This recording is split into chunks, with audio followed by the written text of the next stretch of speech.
Tuesday, July 20th. Hi, so I thought I'd post an update to my previous post, as quite a few things have happened. Firstly, I'm now in the home stretch in terms of divorce from my wife. She has signed the divorce papers and sent them to my divorce lawyer, so all that's left now are the formalities.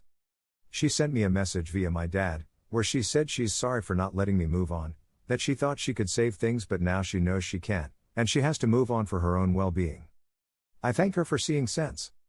She doesn't want anything in the divorce and said she's going to move out of the house when she can get on her feet, which I'm okay with. In terms of my mother, I haven't spoken to her yet, but my dad said she's doing a lot better after getting out of the hospital and getting some normality back. I don't know how things will pan out with them, but I've said that if the house is going to be mine, then I want them to put it into my name now, to give me some security, then we can start trying to build bridges. We'll see how that goes. My biggest battles ahead are in my head, and trying to get over everything that has happened. The brain is a wonderful yet frightening thing. To give you an example, I can still taste the truffles I scoffed and threw up at my grand's house when I was like 5. I've never eaten truffles again, but I can still taste those fucking things 30 years later when I think about it. What I'm getting at is I don't want to harbor thoughts, feelings and opinions about everything that's happened 30 years down the road.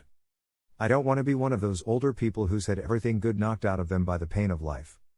You often hear about those people, how they used to be good, kind or funny, but somewhere along the line, they've had experiences that have forever changed them, turned them into a person they never wanted to be, and all that's left is pain. I don't want to be that person. I have to let this pain go before it consumes me. I have started therapy and spoken to a psychiatrist both over the phone and in person, and it has helped me a lot to speak candidly about everything, if only for a little while. My psychiatrist also said something to me that really struck a chord. When I was moaning about how my best years were behind me, she said, "Your best years are the years you've got left." What I think she meant is the past is gone, it doesn't exist, except in your mind, but the here and now does, and you can choose to make the most of it, or live in a past that isn't real to anyone but you. It's definitely a phrase I'm going to try and remember when I feel down. I said in one of the previous posts that I wanted to travel, and that is finally happening. My friend has committed to coming with me, and we're booking a flight to New York at the beginning of October for a week. Really looking forward to it. Always wanted to see New York when the leaves change. Reminds me of that movie You've Got Mail. I want this to be just the beginning of my adventures in terms of traveling. I want my latter 30s to be littered with memories from escapades I've had abroad. Well, that's the plan anyway. All I know is that for the first time in what seems like a long time, I'm waking up with hope in my heart and walking with a spring in my step. If that's not progress, then I don't know what is. Wednesday, October 27th. Well, it's now been a year since my first post on Reddit, so thought it would be fitting to give one last update and end things here. First things first, I'm now officially divorced. Feels like a weight has been lifted, but also a firm end to what was nearly a third of my life. I actually saw my ex-wife for the first time since last December as I was walking into a shop in the town center about a month back, after visiting a friend. She was opening the door to walk out just as I was walking in. We were both wearing masks, but I noticed it was her right away and we made eye contact. She mumbled something that I couldn't make out, then we just sort of stared at each other for a few seconds, and I walked inside. As I was walking around the shop, this feeling of utter sadness just enveloped me and I had to take a minute to compose myself. It just goes to show, all it takes is one look for you to feel straight back to square one. Do I miss her? No. I miss the person I thought she was, but that person doesn't exist anymore, if she ever did. I don't wish her hurt or hardship though, I really don't. I just refuse to move forward any longer with hatred in my heart. The only person it'll burden in the long run is me. I also found out from a friend's girlfriend that she was sure she saw my ex-wife outside a pub in the city, all over another guy a couple of years back. Apparently she never said anything to me or my friend because she wasn't sure it was her and she didn't want to meddle. I'm extremely pissed off with her, as I could have done with that information years ago. It's hardly conclusive, but I could have confirmed if she was out that night, etc., and it would have saved me a lot of heartache in the long run. Now I know why I've never liked her. One of the reasons we wanted to book a flight to New York in October, apart from wanting to see NY in autumn, was that the travel ban between the USA and UK was supposed to be lifting in September for fully vaccinated travelers. Unfortunately, that has now been moved back to November 8th, which has put our plans into limbo. My friend also can't get the time off work now till the new year, so if I'm to go then I'll have to go alone, which is a bit shit since we were both invested in going together. I'm pretty set on going in the new year with him, though I'll have to think things through more thoroughly. One thing this pandemic has consistently been able to do is throw up curveballs, so I really can't complain or say I'm surprised. I'll get there though, by hook or by crook. This is just the start of my journey in that regard, remember? I'm struggling when it comes to my parents and that all I feel towards them is complete apathy.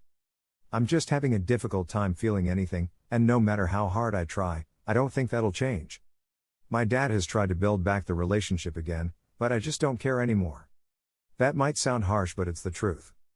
I said in my last post that I wanted them to put the house in my name, though I haven't followed up on that.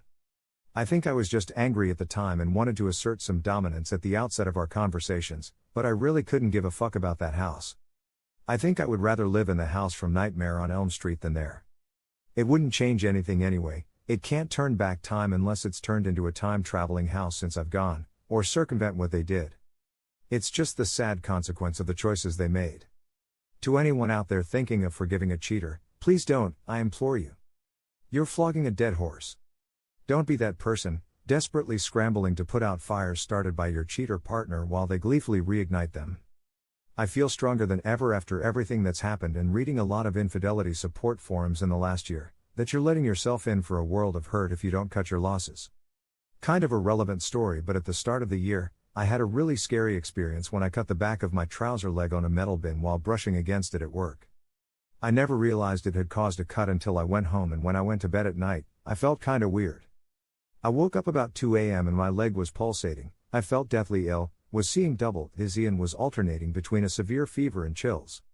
I understood right away it could be sepsis, so I phoned an ambulance, which they said was going to be 2 hours plus, as it was a Friday night and at height of COVID and my thoughts were doing light speed laps around my head while I was hyperventilating like crazy. Do you know the only thing that calmed me down when I was freaking the fuck out? I accepted that I was possibly going to die, and then for some reason, I just didn't feel afraid anymore. I don't know if it was the whole accepting fate state of mind, but when I accepted that it might be over, it took all the permutations out of the equation and everything became very simple and calm. I've been thinking about it a lot lately, and when I think about cheating/betrayal, I feel very similar. You have to accept that what you had is over. It's long gone if someone is willing to plunder such depths and stab you in the back so mercilessly for their own gratification. Fighting that unwinnable battle is noble and all, but when you're pissing into the wind with lottery odds of success, is it worth it? Is it worth the pain? I don't think so. I understand everyone has their own situations with kids, etc., but some fights are just straight up folly. Accept that it's over and things will quickly become clearer. That's just my view. It's only after we've lost everything that we're free to do anything. Tyler Durden, Fight Club.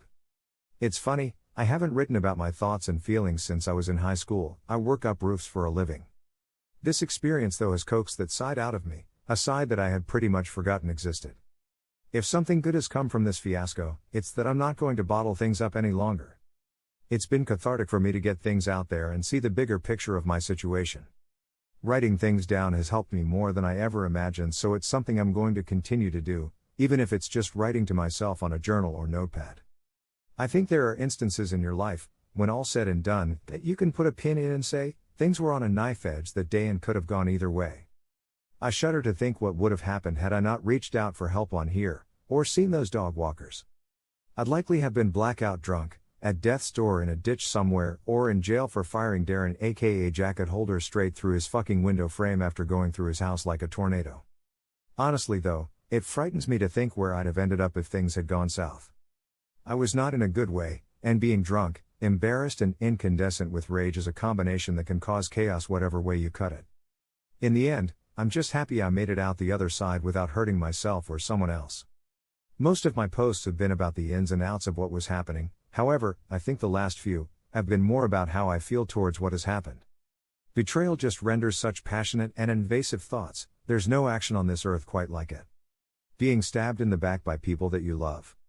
In so many ways it's unique, and the emotions you feel after it are by the same token, equally unique. So cheers for hearing me out. I said in my first post after finding out that I felt like a worse person than I was yesterday. Well, after everything that has happened, I feel like a stronger one too.